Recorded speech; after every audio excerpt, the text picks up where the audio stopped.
for a limited time, $1 gets you full access to all the automotive industry news and content CBTnews.com has to offer. CBT News. Subscribe today.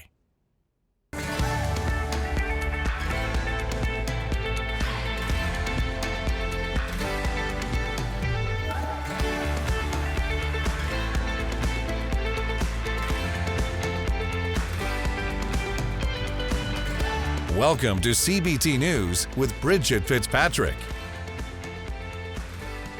Good morning, everyone. Welcome back to CBT News. I'm Bridget Fitzpatrick. Thank you so much for joining us today.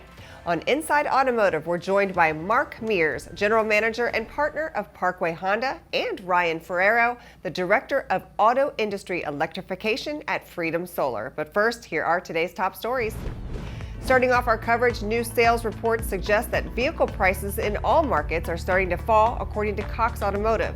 Average used car listings dropped slightly from $26,250 to $26,213 in March, even as supply hits its lowest point since 2019. In the same period, the average transaction price for new vehicles dropped from $48,558 to $48,008. while inventory reached its highest level in 2 years. Up next, General Motors has revealed Buick's last gas-powered model, the Envista crossover.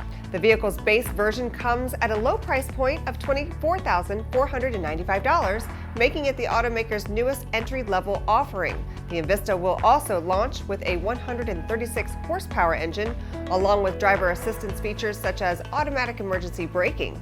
The car is Buick's final fuel-consuming entry before the arrival of its first all-electric product in 2024. GM plans to be an EV-only automaker by the end of the decade and has set aside billions to build a new domestic supply chain.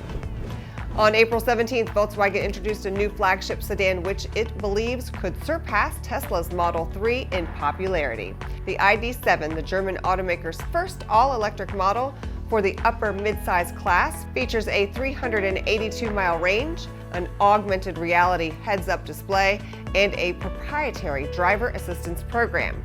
The car's U.S. launch is slated for 2024, although sales will open in Europe and China later this year.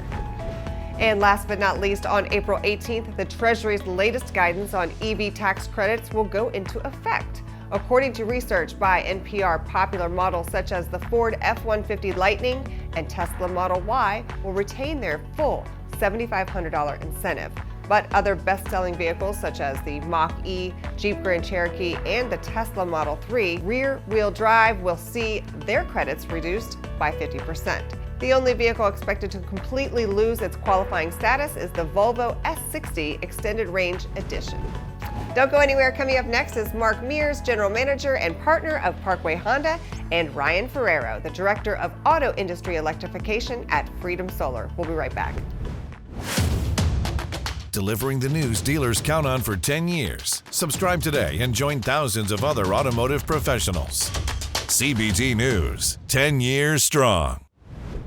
There is an ongoing shift towards energy efficiency options and independence within the car business. And on this edition of Inside Automotive, we're taking a look at the why behind solar power at dealerships. To tell us more, we're pleased to welcome Mark Mears, General Manager and Partner of Parkway Honda, who recently made the decision to go solar, and Ryan Ferrero, the Director of Auto Industry Electrification at Freedom Solar. Check it out.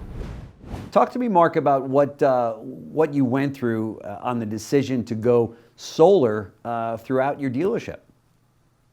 Well, I think the biggest thing is Honda Green Dealer Program.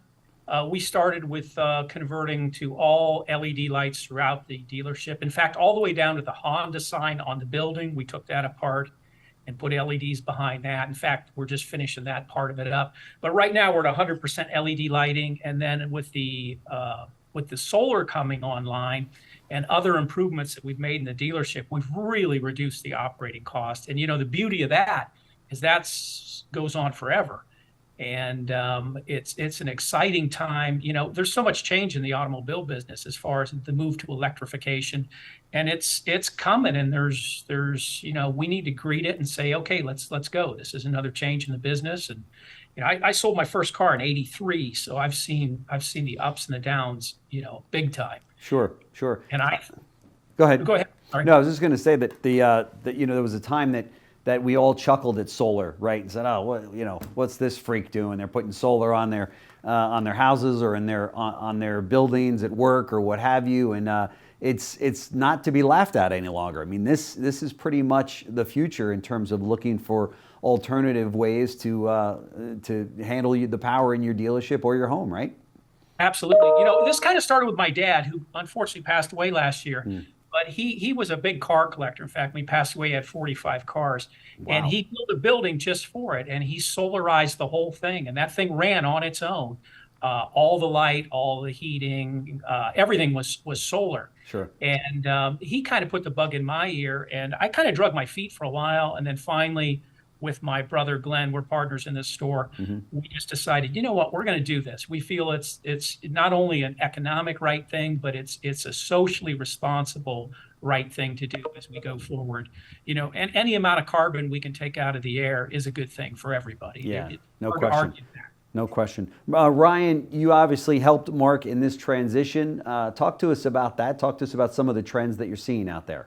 In just the last year, there's some real ironic things that have happened. One is that the solar industry has taught the auto industry an awful lot about electrifying facilities, where most of the talk has been about EV models and new products coming out. But now we're talking about the actual, the mothership, the franchise dealership. What do they do? And the auto industry has taught the solar industry an awful lot. The solar industry is pretty tuned up to scale with residential solar, punch them out like cookie cutter, one after the another, and get a lot of homes solarized. But now with that happening amongst 3,300 different utility companies with all their different rules and different dealerships, different sizes, different franchises, for commercial solar, I've never seen an industry more beneficial to the solar industry than the car industry. So the growth just in the last year has been phenomenal.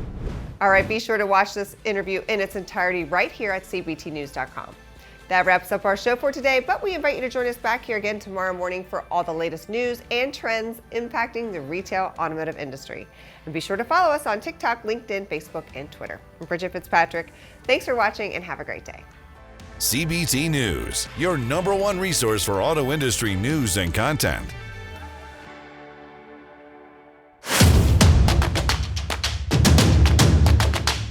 Join the #1 most watched newscast in the automotive industry.